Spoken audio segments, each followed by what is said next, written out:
Shalom, selamat pagi. Sebelum kita memulai segala aktivitas kita, izinkan firman Tuhan memandu setiap kita agar yang kita lakukan menjadi berhasil.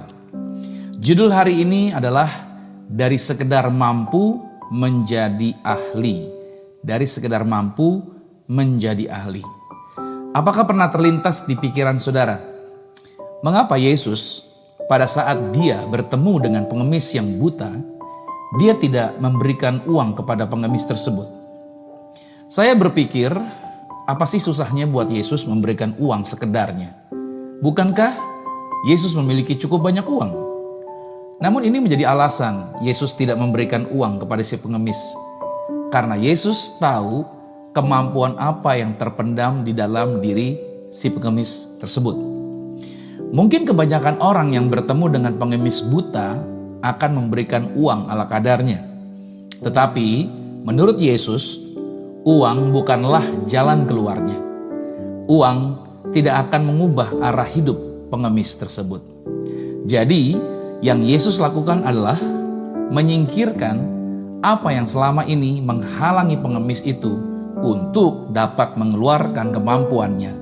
Dalam hal ini adalah kebutaannya.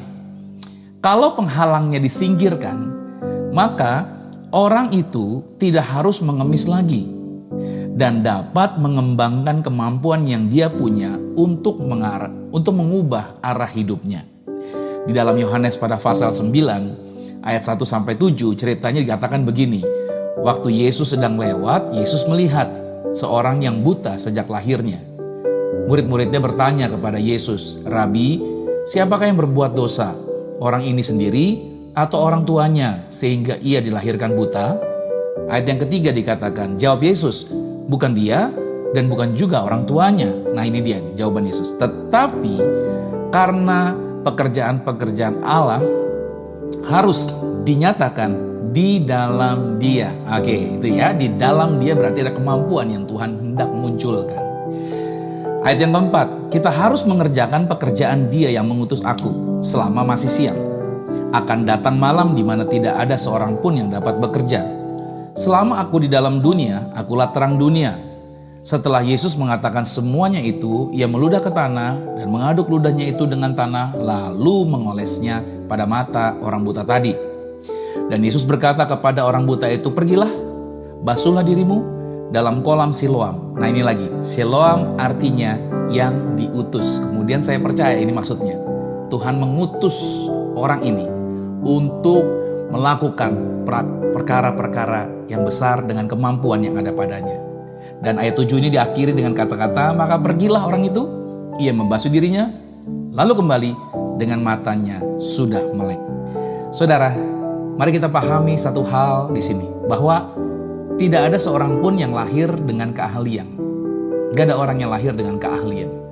Semuanya lahir ke dalam dunia dengan kekuatan atau dengan kemampuan.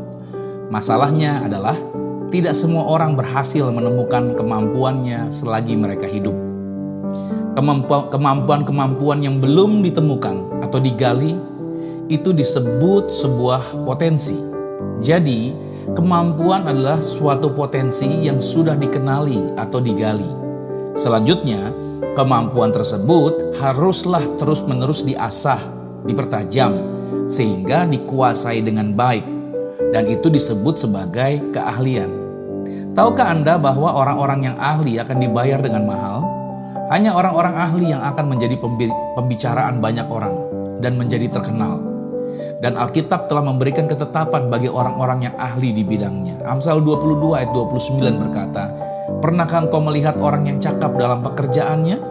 Di hadapan raja-raja ia akan berdiri, bukan di hadapan orang-orang yang hina." Kata cakap dalam bahasa Ibrani adalah mahir, artinya skillful, diligent, rajin. Bahasa Indonesianya juga disebut dengan mahir atau ahli di bidangnya. Makanya janganlah heran kalau di kemudian hari standar hidup orang yang ahli menjadi jauh di atas rata-rata orang yang hanya sekedar mampu. Janganlah marah kepada mereka kalau mereka minta bayaran mahal untuk pekerjaan mereka. Karena mereka bukan sekedar lumayan bisa. Melainkan mereka adalah para ahli. Sebut saja beberapa contoh seperti pemain sepak bola, pemain basket NBA, pemain catur dunia, pemain biliar dunia, manajer yang top, bahkan penyanyi terkenal dan lain sebagainya. Siapa saja, orang harus membayar mahal untuk meminta mereka menunjukkan keahlian mereka. Untuk dapat menonton konser penyanyi terkenal, seseorang harus membeli tiket dengan harga yang mahal. Untuk sebuah klub sepak bola dapat memiliki pemain yang berkualitas tinggi, maka pemain tersebut akan dibayar sangat mahal.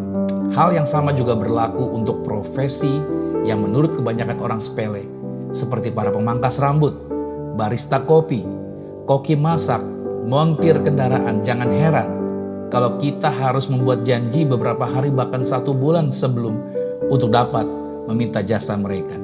Sebab tanpa membuat janji lebih dahulu, maka Anda tidak akan dapat dilayani. Saudara yang kasih Tuhan, apakah hari ini Anda sudah tahu kemampuan apa yang Anda miliki? Cari tahu dulu atau temukan kemampuan yang ada pada Anda. Dan setelah itu, pertajam dan latihlah kemampuan Anda dengan sungguh-sungguh dalam ketekunan, dalam keuletan, dan kerajinan, agar Anda dapat menjadi seorang yang ahli.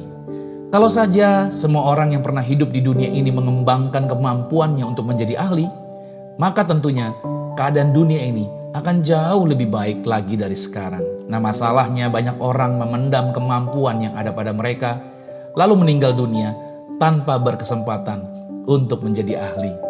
Setiap kali saya ke kuburan, maka saya teringat tulisan buku seorang hamba Tuhan, yaitu kuburan adalah tempat yang paling kaya, karena di sanalah terdapat banyak potensi yang tidak pernah ditemukan atau kemampuan yang tidak pernah dikembangkan selama orang-orang itu masih hidup.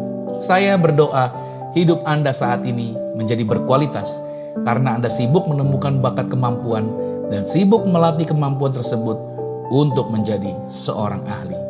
Maka hidup Anda akan membawa dampak dan membawa perubahan yang besar bagi orang-orang yang ada di sekitar Anda. Saya ucapkan selamat menjadi ahli. God bless you.